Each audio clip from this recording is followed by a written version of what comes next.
பலரும் எதிர்பார்த்திருந்த அந்த ஒரு தருணம் அப்படின்னு சொல்லி ஆடு போடுவாங்க இல்லையா?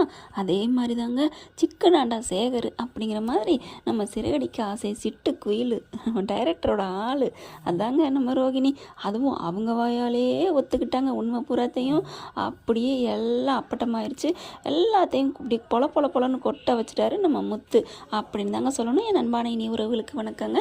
அடா ஆமாங்க, எவ்வளோ ஒரு முத்துவோட மூளை யூஸ் பண்ணியிருக்காரு. நம்ம கூட நினச்சோம் குடிச்சிட்டு வந்துட்டு ஏதாவது ஒரு தத்தக்கா பித்தக்கான்னு சொல்ல போகிறாரு. அதை கூட இந்த பார்லரை மறந்துட்டு முத்து வந்து குடிச்சிட்டு வளர்றாரு அப்படி சொல்லுவாரோன்னு நினச்சோம். ஆனால் கரெக்டாக பாயிண்ட் எடுத்து என்னடா மனச்சு சொன்னேன், 25 லட்சம் தானே, விற்று உன் கடனை ஆட.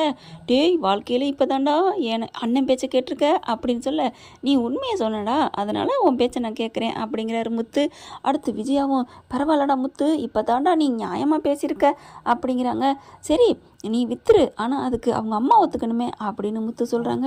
என்னது அவங்க அம்மாவா? அவங்க அம்மா தான் இல்லையே, யாரா சொன்னா? அதெல்லாம் இருக்குது அப்படின்னு சொல்ல அப்படியே ரோகிணிக்கு தூக்கி வாரி போடுது. ஆமாம் அவங்க அம்மா உயிரோட தான் இருக்காங்க அப்படின்னு சொல்லி அப்படியே எல்லாத்தையும் அப்படி நாசுக்காக சொல்கிறாரு. அவங்க அம்மா நல்லவ இல்லை, தப்பான தொழில் பண்ணுறா அப்படின்னு சொல்ல ரோகிணிக்கு அப்படியே செம்மகம் உச்சிக்கு ஏறுது. முத்து அடுத்தவங்களை பற்றி இப்படிலாம் பேசக்கூடாது, நீ பார்த்தியா வச்சிங்களா அப்படின்னு சொல்லிட்டு கோவமாக எகிர்றாங்க. ஆனால் அப்போ கூட உங்களுக்கு ஏம்மா பார்லர் நம்ம கோவம் வருது, அவங்க அம்மா பற்றி சொன்னால் அப்படின்னு சொல்லுவாரோன்னு நினச்சோம். ஆனால் அது கூட சொல்லலை. ஏன்னா டக்குன்னு சுதாரிச்சிருவாங்க இல்லையா, அதனால் அதை சொல்லாமலே எனக்கு தெரியும், நான் தான் பார்த்தேன். எப்படி தெரியும் உங்களுக்கு அப்படின்னு கேட்க, என் காரில் தான் இன்னொரு ஆளோட வந்தா, அதுக்கு அவங்க புள்ள தான் எப்படி தெரியும் அப்படின்னு கேட்க, அதுதான் நான் சொல்ல வரேன். அந்த கல்யாணி இருக்கே, அந்த அம்மா போனில் கிறிஷோட ஃபோட்டோ இருந்துச்சு. அந்த ஃபோட்டோ யாருன்னு அந்த ஆள் கூட வந்த ஆள் கேட்டார். என் பையன்தான் கிறிஷ் தான் அப்படின்னு அந்த கல்யாணி சொன்னா. இதே ஊரில் தான் இருக்கா, இங்கே தான் இருக்கா அப்படின்னு சொல்ல செம்ம கோவம் வருது ரோகிணிக்கு. இங்கே பாருங்க முத்து, அப்படிலாம் சொல்லாதீங்க, அவள் தப்பானவ இல்லை, அவள் நல்லவ தான் அப்படின்னு சொல்ல, அதெல்லாம் இல்லை, அவள் தப்பானவ சொன்ன. எப்படி சொல்ல போச்சு அவள் தப்பானவ இல்லை? எப்படிம்மா உனக்கு எப்படி தெரியும்? ஏன்னா கிறிஷ் என்னோட பையன் அப்படின்னு போட்டு உடைக்கிறாங்க. ஒட்டுமொத்த குடும்பமும் அப்படியே நிற்கிதுங்க. ஆன்னு பார்த்த வாக்கில் பேய் அரைஞ்ச மாதிரி. என்னது கிறிஷு உங்கள் பிள்ளையா? ஸ்ருதி வருது உங்கள் பிள்ளையா? அண்ணாமலை உட்காந்தவர் டான்னு எந்திரிக்கிறாரு, விஜய் எந்திரிக்குது, எல்லாரும் எந்திரிக்கிறாங்க. அப்படியே மனோஜ் உறைஞ்சு போய் நிற்கிறாரு. அப்போது இவ தான் அவளா அப்படிங்கிற மாதிரி. ஆமாம் அப்போ ரோகிணி தான் கிறிஷோட அம்மாவா?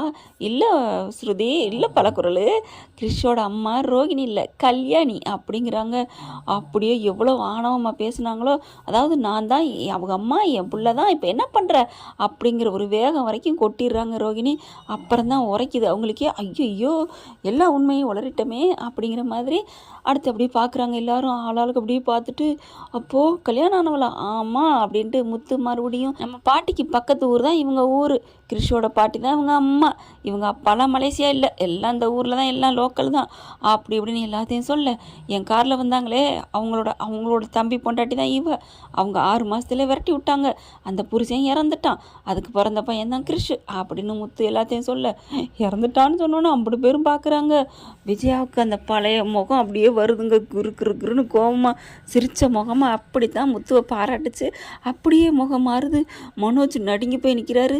அப்போ நினச்சி பார்ப்பாரு, அப்போது குழந்த பேய் அப்படி இப்படின்னு சொன்னதெல்லாம், என் பிள்ளைய பார்த்துக்கன்னு சொன்னதெல்லாம் அப்போ இவ தானா அப்படிங்கிற மாதிரி. மீனா அப்படியே முறைச்சி பார்க்குது.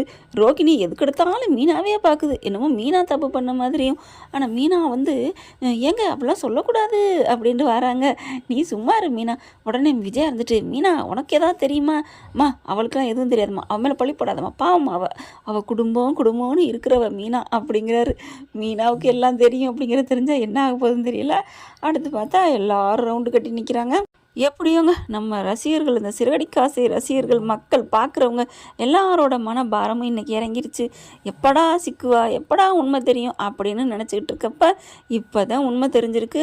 ஆக மொத்தம் இது கனவு இல்லை, நிஜம்தான் அப்படிங்கிற அளவுக்கு வந்துருச்சு. மகாநதியில் அந்த முத்துமலர் குடும்பம் ஃப்ராடுங்கிறது இன்றைக்கி தெரிய ஆரம்பிக்குது. அதே மாதிரி இன்றைக்கும் தெரியுது. அங்கே பாண்டியன் ஸ்டோரில் மயில் மாட்டுது, இங்கே ரோகிணி மாட்டுது. அடுத்து ஏண்டி அப்படின்னு விஜயா செம்ம காண்டாகிறாங்க. அவங்களோட பழைய ரூபம் அப்படி அப்படியே தெரியுது. எப்படி நீ இந்த மாதிரி சொல்ல போச்சு, எப்படி 2 வருஷம் நடிச்சுக்கிட்டா இருந்த அப்படின்னு சொல்லிட்டு சும்மா பந்தாடுறாங்க. மனோஜ் செம்ம காண்டாரு. ரோகிணி நீ இப்படி ஆச்சு, நீ ரோகிணி இல்லைல்ல கல்யாணி, ஏண்டி கல்யாணியா எப்படிலாம் என்னை நடத்தின, என்னை நடித்த என் மனோஜ் என்ன தப்பு தான், என்னை மன்னிச்சிருங்கன்னு உட்காந்து ஓனும் அழுகுதுங்க. என்னை மன்னிச்சிருங்க, நான் தெரியாமல் தப்பு பண்ணிட்டேன், தெரியாமல் பண்ணலை, நான் என்ன பண்ணுறதுன்னு தெரியல, நான் அந்த சின்ன பிள்ளையில கட்டி கொடுத்துட்டாங்க அப்படி இப்படிங்கிறாங்க. அப்படியே அண்ணாமலை பார்க்குறாரு. நீ என்ன வேணாலும் உங்கள் வீட்டில் தப்பு பண்ணியிருக்கட்டுமா, கட்டி கொடுக்கட்டும், ஆனால் நீ இந்த 2 வருஷம் இங்கே இருந்திருக்க, ஏதாவது ஒரு உண்மை சொல்லியிருக்கலாம்ல, ஏன்ட்ட சொல்லியிருக்கலாம்ல. அப்போ பொய்யை மறைச்சி நீங்களா சொல்லுவீங்க, தெரிஞ்சதுக்கப்புறம் நாங்கள் தெரியாமல் தப்பு பண்ணிட்டோம்னு சொல்லுவீங்க, அதை நாங்கள் மன்னிச்சு ஏற்றுக்கணுமா? என்னால் முடியாதுமா, பாண்டியன் குடும்பத்திலேயே உன்னை அவங்கள ஏற்றுக்கல, அது மாதிரி நான் மட்டும் எப்படி உன்னை ஏற்றுக்குவேனா அப்படிங்கிற மாதிரி அண்ணாமலை சரிஞ்சு நெஞ்சை பிடிச்சிட்டு உட்கார்றாரு. என்னங்கன்னு அப்படி எல்லாரும் போய் பிடிக்க போகிறாங்க. அப்படியே ரோகிணி அழுகுது. விஜயா சும்மா லெஃப்ட் ரைட்டு வாங்குது. நீ இந்த வீட்டுக்கே தேவையில்லடி, கலங்கமானவடி அப்படி இப்படின்னு சொல்லிட்டு செம்ம காண்டில் கத்துறாங்க. ஐயோ நான் போகமாட்டேன், இதுதான் என் வீடு மனோஜ், நான் உன்னை விட்டு போகமாட்டேன். மனோஜ் காலை பிடிச்சி அழுகுறாங்க. அப்படி கெஞ்சுறாங்க. சி நீ இவ்வளோ பொய் புளி இருக்கிற, உன்னோட நான் எப்படி வாழ்வேன் அப்படின்னு காலை பிடிச்சி அப்படியே தள்ளி விடுறாரு. இந்த வீட்டில் இருக்கக்கூடாது நீ போடி அப்படின்னு விஜயா தள்ள. அதை எப்படி தள்ள முடியும், எப்படி சும்மா விட முடியுமா என்ன அப்படின்னு சொல்லிட்டு முத்து பார்க்குறாங்க. அப்படியே ரோஹிணி பார்க்குது. இவளை சும்மா விடக்கூடாது, போலீஸில் தான் பிடிச்சி கொடுக்கணும் அப்படின்னு விஜயா சொல்கிறாங்க. ரவியும் ஸ்ருதியும் அப்படி பேந்த முழிக்க. ஸ்ருதி இருந்துட்டு அம்மாடி நீங்கள் ரோஹிணி இவ்வளோ அம்மாடி இப்படி நீங்கள், நான் ஒன்று என்ன சொல்கிறதுனே தெரியல, இந்தளவுக்கு ஃப்ராடா நீங்கள் அப்படிங்கிறாங்க. மீனா ஏதாவது சொல்லு மீனா, என்னை காப்பாற்றுங்க மீனா, மனோஜ் நான் இந்த வீட்டை விட்டு போக மாட்டேன் மனோஜ் அப்படின்னு சொல்லிட்டு அழுகுறாங்க.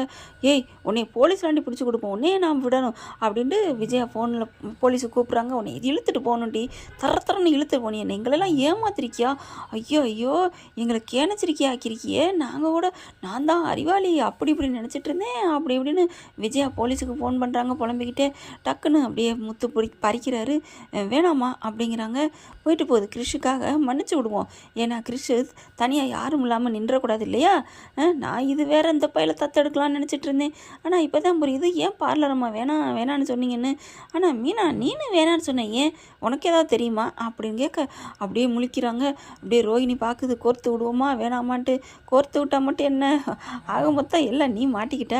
ஆனால் வீட்டை விட்டு துரத்திடுறாங்க அடித்து முடிச்சு. அதுக்கப்புறம் ரோஹிணி அழுதுகிட்டே வெளியில் வருது.